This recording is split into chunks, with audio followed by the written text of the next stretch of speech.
Okay, we're halfway through the yarn crawl. 5 stores down, 4 to go. Today, I'm heading out to Stash in Tampa. 30 minutes down the road. Let's go check it out.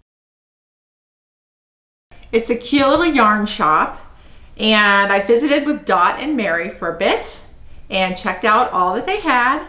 And what caught my eye was that they had some box sets of yarn from Manos del Uruguay, and I relaxed for a little bit and did the drop spindle and visited with Mary. So if you are coming on this yarn crawl from somewhere further away, definitely when you go to Stash, then you need to visit downtown Tampa. We have a river walk, which is great to walk along. The sights will be wonderful. There's restaurants along the route, and definitely go to Curtis Hickson Park and walk around. It's just really neat. It's got museums surrounding it, and when you go down by the river, you have a great view of the University of Tampa, which has a grand old building that is phenomenal looking. So you must check that out. All right, I had a ton of fun going to my home store, Fiber Art Gallery. It's just a few miles down the road. It's where I buy all of my yarn, and it's where I hang out every Thursday night with the spinners. Because of this yarn crawl, I talked to Jane about the unique things of the store. There is private label yarn exclusive to Fiber Art Gallery, covering one wall. It's beautiful. Fiber Art Gallery does have yarns that can only be found at that store in Florida. She has the Woof and Meow collection from Ancient Art Yarns. It's neat because it is actually colorways designed after what the animal looks like. And it's just really cool because it matches the picture. It's pretty fun. And then a portion of the proceeds of that yarn does go to help dog and cat charities. And the other yarn that is only carried at that store in Florida is Kim Dyes Yarns. And again, a beautiful selection of those she has there. Another really neat thing at Fiber Art Gallery is that Jane hosts gallery showings from various artists. So for a period of time, their best work is on display. And that's just really neat. We've seen a large variety of beautiful art from different people. What is really special about that store is that there are classes in everything: weaving, felting, knitting, and specialized to different projects. There's also polymer clay classes there. And there's a variety of groups. Knitting group, different times throughout the week, our Thursday night spinning group. And I have to tell you, and I've shared this with them, that I think I am the luckiest person in that room, because most of the time, everybody else in that room knows way more than I do. So any question I have, anything I want to learn, all that information is right there, and they can tell me about it and teach me. And it's just been phenomenal. That store and the people in it have taken me from being a knitter and in a year and a half to doing a multitude of different fiber arts and just wanting to learn more and more and more. Jane is super friendly and super knowledgeable, has many, many beautiful yarns. There's also a shop cat that lives at Fiber Art Gallery named Samantha. She's quite old, but every now and then she comes out of the back room and visits with everybody. Super cute. When you come to Fiber Art Gallery in Odessa, Florida, there is something surely that you need to see. It's a little bit of a drive, 20 minutes or so, but you need to go to Tarpon Springs. Tarpon Springs is known to have the largest Greek community in this country. Walking along the sponge docks is tremendously fun. It's a big tourist spot, but you know what? Also, it's got a lot of culture to it as well. And whenever anybody comes to town to visit us, they want to go to the sponge docks. There are wonderful restaurants with super good Greek food. We're hooked on Hella's. You might want to try out Hella's. Definitely get the flaming cheese. I forget what it's called. But then they light it on fire and the whole group yells, "Oppa!" And it's just a ton of fun. Walk up and down the sponge docks. There's things to look at, things to buy. It's also, I believe, one of the largest sponge diving communities. and you will definitely see sponges. That is super fun. You must check it out. And while you're there, the beach is not far. Go to Howard Park Beach. It's beautiful. There's like a natural recreation area before you hit the causeway to go out to the beach. Check it all out. Just a lot of fun.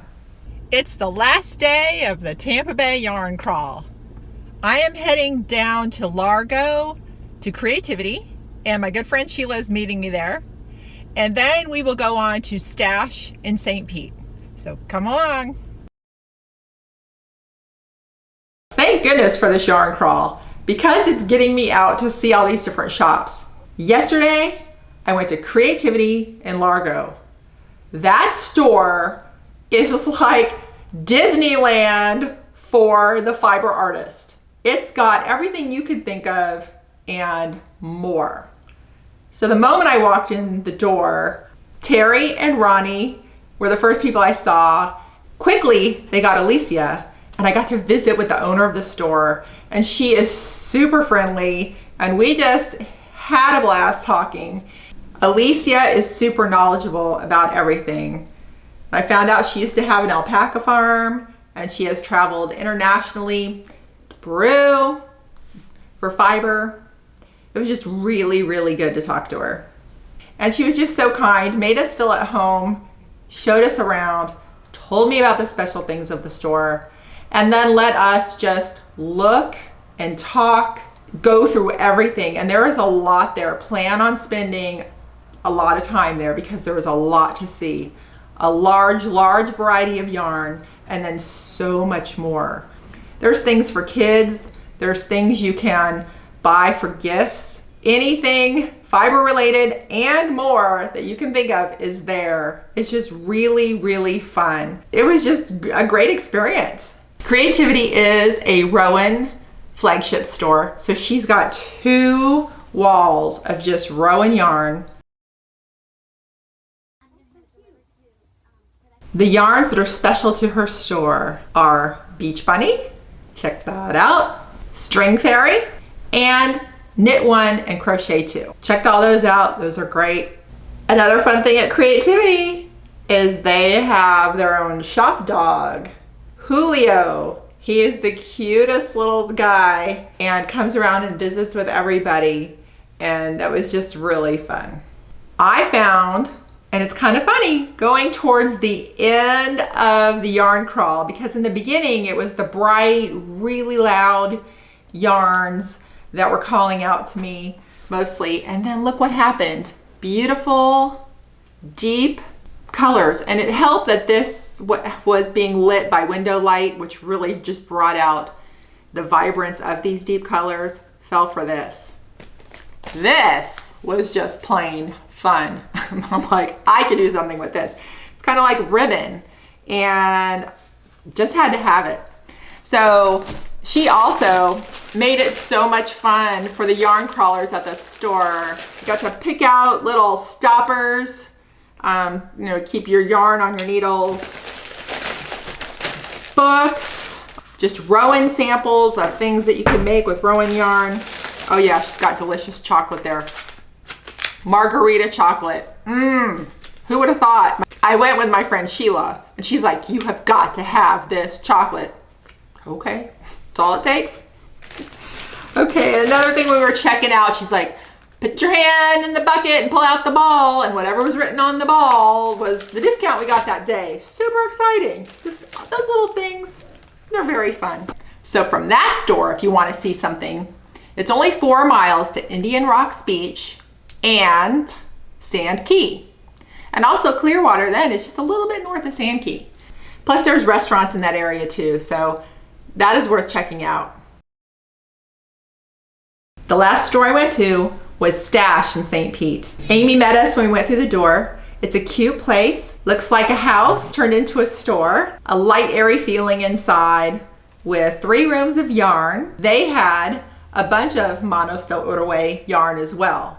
I really looked into that, and I ended up getting a skein of this. It came in this little packaging with a lotion and a pattern, but just these beautiful colors, and it's so soft. I had to have some of that. If you go to that store, you are very close to downtown St. Pete. You must see it. That is the part of this Bay Area that makes me feel really good when I'm there. It's just really fun. It's upscale. It's the kind of place where you want to wear your cute clothes, and all the restaurants are outside seating along the street with the bay right in front of you. And there are cute shops along the way, and it's just a very, I don't know, it just has a fun kind of international feel, but not. It's just a great place to check out. You gotta check it out. These are the pins I collected. Quite a few of the stores still had the little pins from last year, so I was very happy about that. Just a little fun thing to do, and it was really fun. And my cool pin from 4 Pearls. Great. Also, I did this like a checklist. I like lists. So, my proof that I've been to all the stores. It was tremendously fun. I invite you to come to Florida and do this.